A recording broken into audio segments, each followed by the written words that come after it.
Hi, I'm Jack Whitehead and my colleague Jackie Delong, and we are going to focus on a living educational theory research approach to continuing professional development.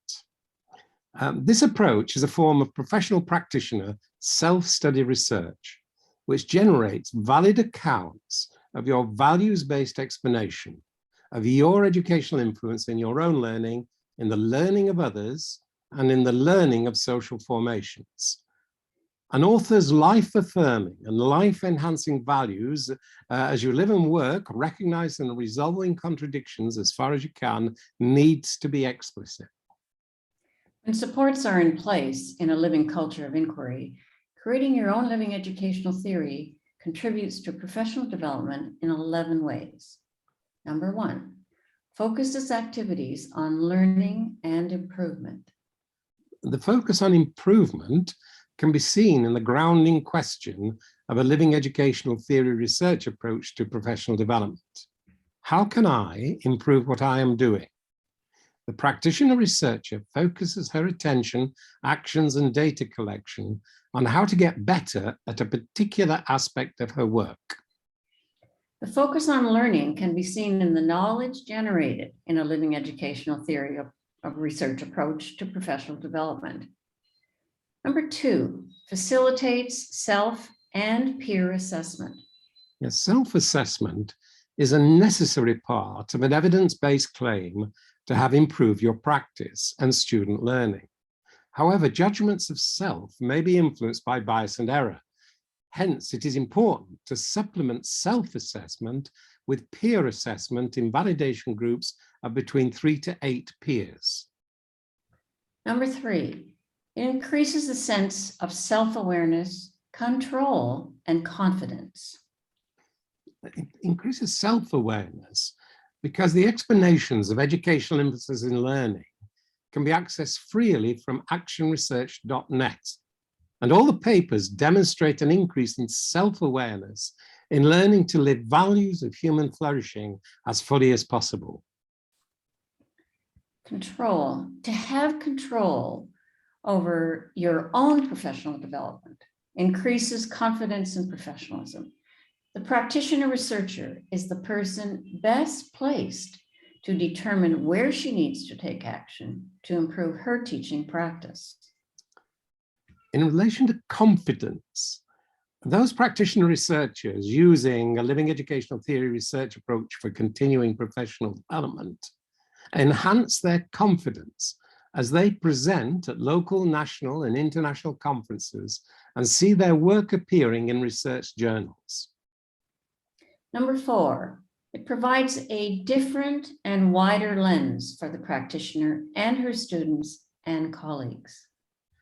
Having responsibility for your own learning and living according to your own values is a life skill for improving our lives, the world around us, and contributing to the flourishing of humanity.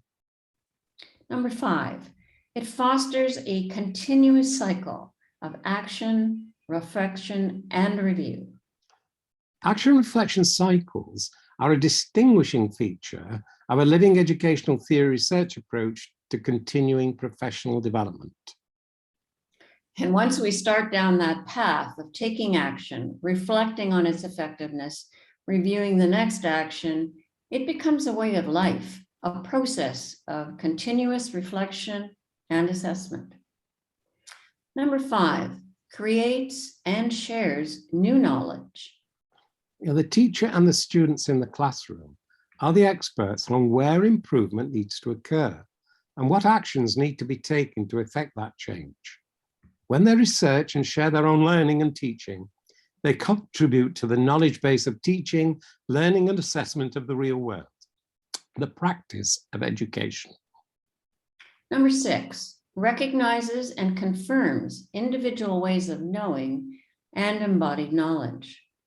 Through the use of self and peer assessment in validation groups, a living educational theory approach to continuing professional development, by its nature in generating explanations of learning, recognizes and confirms individual ways of knowing and embodied knowledge.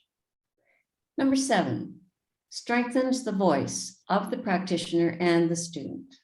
Is talking at has been the professional development way of conducting in-service training for the most part. This method rarely works in terms of transforming practice so that learning is enhanced. The intended transfer from theory into practice often does not occur because the learner, practitioner, or student is not engaged. The learning is not personalized, and the commitment to change is not aroused. For learning to improve, for knowledge to be created, the practitioners' and students' voices must be raised, listened to, and acted on. Gaining academic recognition for the embodied knowledge and making it public strengthens the voice of the practitioner. Number 9, recognizes different cultural experiences. In contributing to enhancing the global educational influence of a living educational theory research approach to continuing professional development, it is essential to recognize, respect, and where necessary, to challenge or question cultural differences. Without this recognition, respect, or questioning, it is likely that an individual practitioner from one culture might be in danger of behaving in a colonizing way in another. The living educational theory approach focuses on values-based research. Because we share so many common values and understandings, it opens the door to sharing different cultural experiences and intercultural education.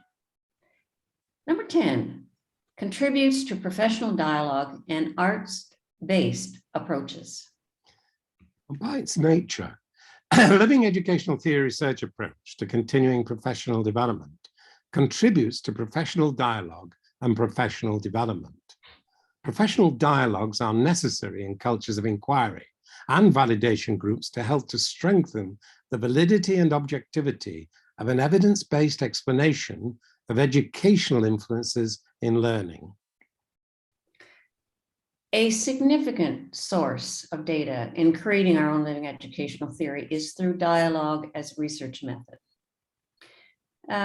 Educational conversations collected and stored in video recordings and shared on YouTube provide data to support or challenge your claims to know.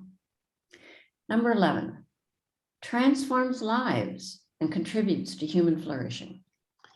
Yes, a living educational theory research approach to continuing professional development transforms lives with its focus on living as fully as possible values of human flourishing.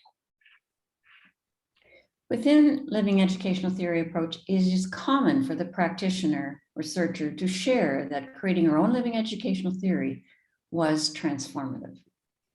Knowing that you're living according to your values or a living contradiction is a life-affirming process that builds your confidence in your place in the world and in improving it. We hope that you will join us in creating your own living educational theories for your own professional development. Thank you.